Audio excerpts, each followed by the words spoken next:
Thanks, Shane. I'm Alex Mennella here with sports. The UM baseball team was hot coming off a 2-1 series win over Duke last weekend, but that would change after losing a disappointing game to FGCU with the final score of 5-4.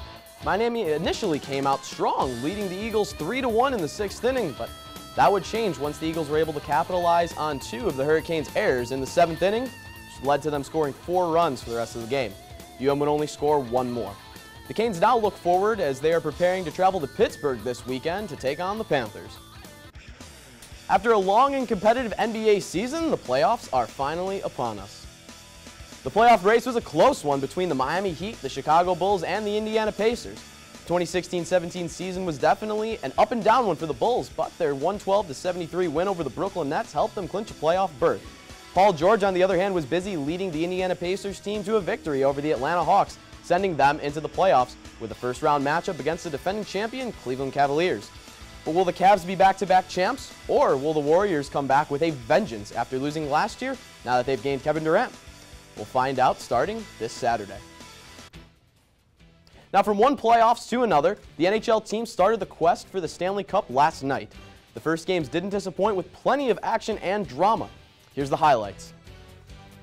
The Edmonton Oilers are back in the playoffs for the first time since losing in the Stanley Cup Finals in 2006. They started off the first round of the series hot as they scored 2 goals in the first period, but that was all the offense they got as they lose to the Sharks 3-2. The Montreal Canadiens had no offense in their first game against the Rangers, losing 2-0. And the defending Stanley Cup champion Pittsburgh Penguins started off their first round series on a high note, burying the Blue Jackets 3-1. Boston also beat the Senators, and the Blues won against the Wild. Now, the NFL Draft is only 2 short weeks away, and here's my predictions for the first 16 picks. Myles Garrett is one of the most elite college pass rushers ever, and even though there is speculation that the Browns take a quarterback with the first overall pick, I think Cleveland makes the right move, and they select Garrett.